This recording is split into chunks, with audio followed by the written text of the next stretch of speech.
This July 4th, America will celebrate its 250th birthday as a nation. Here in South Central Minnesota, there will be parades, fireworks, and family gatherings. 139 years ago, the citizens of Good Thunder, Minnesota, also gathered to celebrate the 4th of July. But instead of envisioning the future or relishing the present, the citizens of Good Thunder chose to honor its past. Specifically, the man who bore the name Good Thunder, or even more specifically, the two Good Thunders. This video is sponsored by Bash CRT Insurance Agency, specializing in farm property and crop insurance. The present-day town of Good Thunder is built in what once was part of the Oceti-Sakowin Nation, also known as the Sioux. With the original territory spread over several states, the eastern four tribes were known as the Dakota, and locally, the lands around Good Thunder were home to the Sisseton. According to local lore, the Sisseton Dakota Good Thunder was born during the summer of a terrible drought. The night of his birth, a storm broke the drought, and thus Wakinyan Washte, or Good Thunder, came into the world. Being born into the world of 1819, Wakinyan Washte would have grown up in an untamed land. By the time he reached adulthood, however, his world was already changing. For the previous century, the Dakota saw the lands of their vast territory whittled away. In the 1700s, the Anishinaabe displaced the Metawakatans in northern Minnesota. As chronicled by explorer Joseph Nicollet, the lands of the Oceti-Sakowin were ravaged by smallpox in 1837, which was a major factor behind the Traverse des Sioux Treaty. By the time Wakinyan Washte reached his 30s, several treaties led to the formation of the state of Minnesota. Little is known about Wakinyan Washte during this time period. Did he meet Joseph Nicollet or know Chief Sleepy Eyes? Or did he move to the wild lands of the Yankton and Lakota, where the buffalo herds still roamed? Around the time the Minnesota Territory was being prepared for statehood, the federal government was dealing with another displaced tribe, the Ho-Chunk, otherwise known as the Winnebago.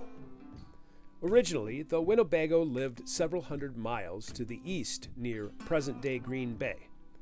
While the Oceti-Sakowin chiefs were philosophically divided on how to deal with the changing world, the Ho-Chunk recognized the United States Army could not be defeated and took a more peaceful stand. Beginning in 1829, the Ho-Chunk people were moved from Wisconsin to the Long Prairie Reservation in 1848, to the Blue Earth Reservation near Mankato in 1855, to the Crow Creek Reservation in South Dakota in 1863, and the Winnebago Reservation in Nebraska in 1865. Having been used as a buffer between the Anishinaabe and Dakota, the government decided to move them to the sparsely populated land south of Mankato. Keep in mind, the city of Mankato did not exist until 1858, and when the Ho-Chunk were moved there were around 2,000 individuals spread into small villages from St. Clair in the northeast to the present-day town of Winnebago in the southwest. While the Oceti-Sakowin were a horse-based society renowned for hunting, the Ho-Chunk were far more agrarian. The ravines and rivers in the Blue Earth County area were similar to the woods of Wisconsin, but the vast majority of the county was fertile, untilled farmland. Even though Minnesota didn't officially become a state until 1858, the Ho-Chunk had neighbors ranging from former fur traders and Métis to hardy settlers looking for a new opportunity. The towns of Amboy, Mapleton, and Minnesota Lake would not exist for more than a decade. It was at this time that a place known as Good Thunder's Fjord came into being. The Winnebago quickly recognized the value of both the crossing and the hill overlooking the Maple River. While the Ho-Chunk people were acclimated to Midwestern winters, many of the settlers were new to the Minnesota weather. Historian Thomas Hughes included an anecdote about a Martin Conroy, an Irish settler who was not prepared for the winter. There were years of hardships and privation for the pioneers, and more than once he suffered from cold and hunger. During one winter, he had nothing to eat besides Johnny cakes, the supply of flour having been exhausted, while the extreme cold weather made it impossible to secure game.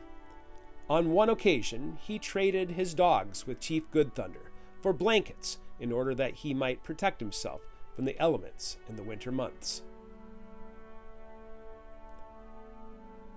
In another account, Thomas Hughes writes about the relationship of Good Thunder and the pioneers, describing Good Thunder as a good man, large of stature and well built, who was fair in his dealings with others, respected by his clan, and peaceable. A visit to or from Wakumpachinka appeared to be a normal occurrence. In the biography of pioneer Walter Garvin, writes, frequently the old chief Good Thunder came from the Garvin family, and his mother was accustomed at such time to furnish him with the best viands the house afforded.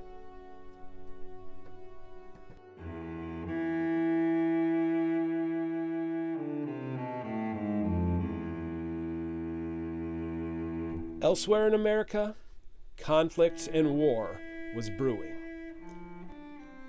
A year before the American Civil War broke out, Wakinyan Washte gave up his life out on the prairie and settled at the Lower Sioux Agency. Here he met Bishop Whipple, converted to Christianity, and took the name Andrew Good Thunder. He settled down with his family to live the life of a farmer.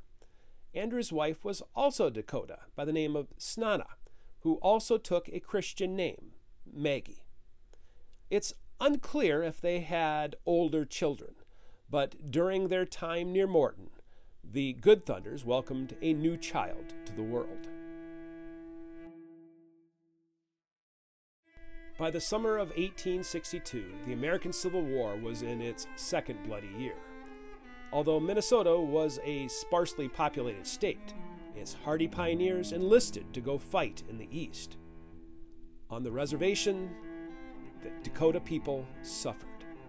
To entice a culture accustomed to hunting vast territories to settle down along the Minnesota River Valley, the treaties promised to supply annuity payments during the transition. But either due to the Civil War or corruption from government officials, these promises were not kept, and starvation and disease came to the reservation.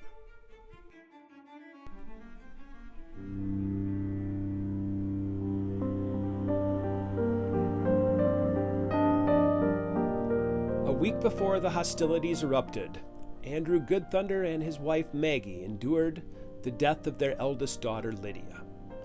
With Andrew now in his 40s, he undoubtedly was a role model to all the younger men learning to adjust to the changing world. While historians credit an incident between hunters and settlers as the start of the conflict on August 17, 1862, the death of the Good Thunder girl cannot be overlooked.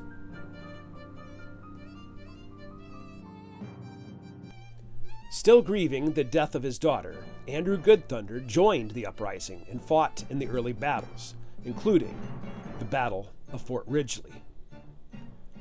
As Chief Little Crow gathered more and more warriors to his cause, Andrew Good Thunder became one of his advisors.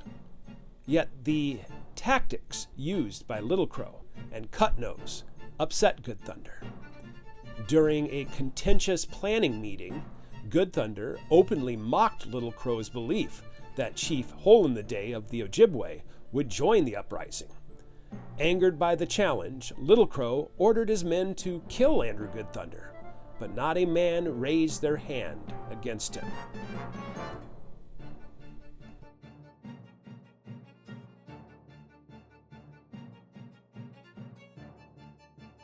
Further south in Blue Earth County, news of the uprising terrified the isolated farmers when they heard of the brutal tactics. Within the Ho-Chunk Reservation, there were leaders who had fought alongside Chief Black Hawk against the United States Army, but there were also allies who aided the United States in the conflict. For settlers who were outnumbered by the 2,000 Ho-Chunk on the reservation, their only safe bet was to pass through the reservation to find safety in Mankato. Sure enough, Little Crow anticipated the settlers fleeing to Mankato and set his trap. Chief Wakun Pachinka, however, thwarted these plans. In the early part of the conflict, after the Dakota had raided and killed some of the white settlers, envoys from the Dakota came to the Winnebago for help against the whites. Wakun Pachinka, however, counseled against warlike action and forbade their younger Winnebago men of fighting age from listening to the Sioux promises, telling them that the great father of Washington had always dealt kindly with them, that their white neighbors were their friends, and that he could not listen to their murderous designs. Despite the fact that allies knew Wakun Pachinka had saved their lives, fear and greed drove politicians to include the Ho-Chunk with the fate of the Dakota. History now knows that a secret society of Mankato businessmen, the Knights of the Forest, fueled the misinformation about the Ho-Chunk. So by 1863, both Wakun Pachinka and Wakinyan Washte, who both had connections to the Maple River Crossing, ended up together at the delta of the Minnesota River at Fort Snelling. Even without the help from the Ho-Chunk or the Ojibwe, Little Crow led his people to several victories. With the firepower of the Union focused on the Confederacy, Little Crow's strategies factored in the lack of firepower and manpower by taking women and children hostage. Just a few weeks into the conflict, Little Crow gathered up several hundred hostages. After the attack on New Ulm, Mary Schwant joined the hostages. With her family gone, Mary's life was in constant peril until the grieving Good Thunders, Andrew and Maggie, took her in and sheltered her during the darkest days of the conflict. Ever since Little Crow threatened his life, Andrew Good Thunder began to rethink his part in the conflict. With his wife's grief assuaged by the rescue of young Mary Schwant, Andrew's own broken heart began to mend. With the arrival of Henry Sibley and a fully armed military, Good Thunder feared what would become of the hostages. With a small group of like-minded men like Tyopi and Otherday, Andrew Good Thunder risked life and limb to free the prisoners, which effectively ended the war. Without the concern of hostages, Henry Sibley quickly brought the war to an end.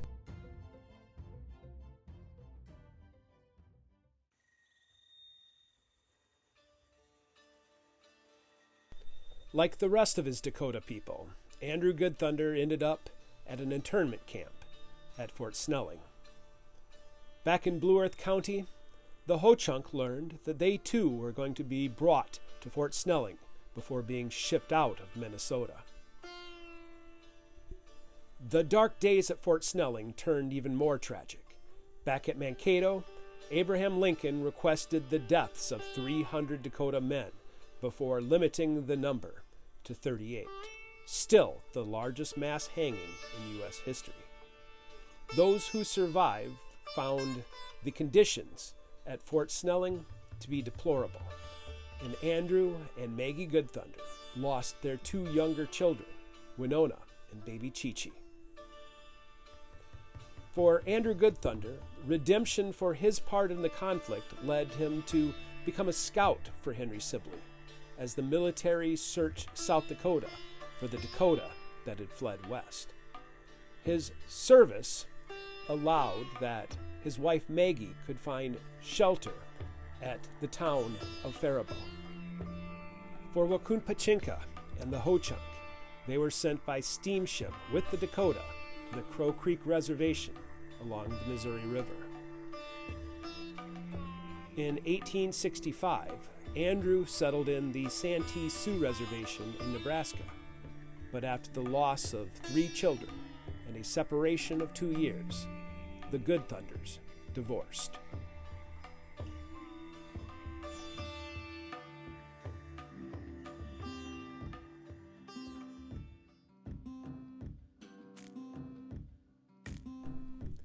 "25 years later, the settlers along the Maple River reflected on their own experiences in the Dakota conflict of 1862. By 1887, Good Thunder's Fjord had become the town of Good Thunder, incorporated in 1871. To celebrate Independence Day, the Good Thunder City Council decided on a rather sentimental endeavor, an invitation to Chief Good Thunder to return to his former home. So a month in advance of celebration, they put out word that they were looking for him. It didn't take long for word to come back that the old chief was alive and living near Redwood Falls. Unfortunately, it was the wrong Good Thunder.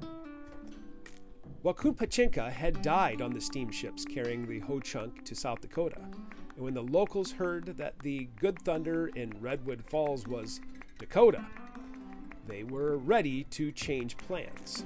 However, 2 of Minnesota's most prominent citizens came to the defense of Andrew Good Thunder's character. Henry Sibley credits Good Thunder's help in ending the bloodshed.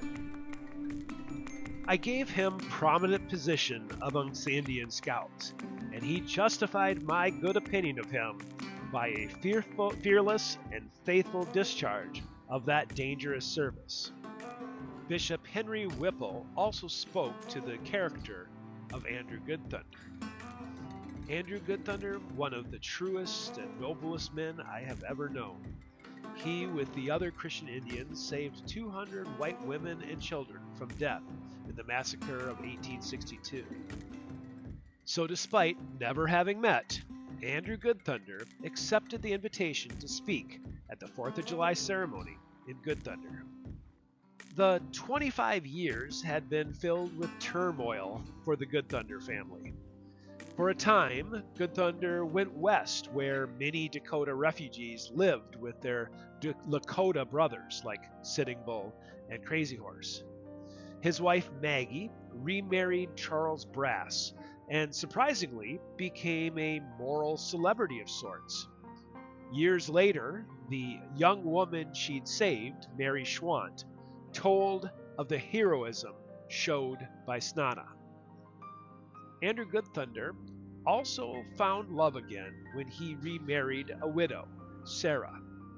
Andrew and Sarah were amongst the first to return to the Redwood Falls area, and he showed his commitment by building a new church dedicated to Bishop Whipple's wife. Encouraged by the bishop and governor, the citizens of Good Thunder paid for the train tickets for their guests. Arriving at the train depot in Mankato certainly stirred up memories for both Andrew and Sarah. For Sarah, Mankato was the site of her first husband's death. Sunkasha, or White Dog, was one of the 38 Dakota hanged. In contrast with Wakinian Washte, whose grief bloodied his hands only to repent later, White Dog initially tried to stop the bloodshed, only to be killed later for the activities of others. Stepping off the train, Andrew was greeted by a very familiar face. Henry Whipple's St. Clair had been hired by the men in Good Thunder to serve as a Sioux English translator. The young man attended Shattuck St. Mary's, was a relative of Fierce Tiope, the man who joined Good Thunder years earlier in releasing the prisoners. While the people of Good Thunder likely viewed the guests as a novelty to the past, Andrew took advantage of the opportunity and delivered this speech of reconciliation to the gathered crowd. "My friends, I am an Indian, but you have heard my name and invited me to be present at your celebration today. Since I have heard the word of our great father at Washington, I have tried to follow his advice. I was the first of my people to join the church when the missionaries were sent to us. I was also among the first to try to live by farming. After I have lived for 5 years in this way, trying to become like a white man, great trouble came upon me.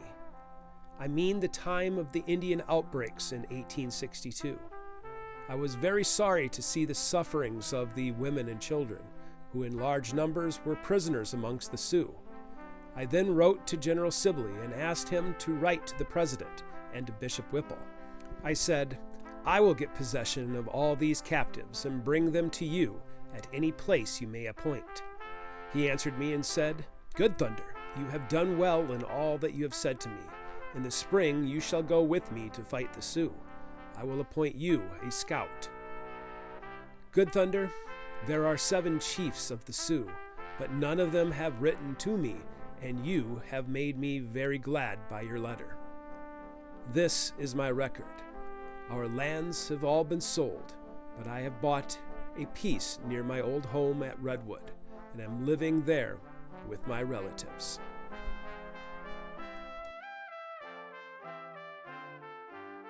When Andrew Good Thunder died in 1901, he was known throughout southern Minnesota as a pillar of faith and character.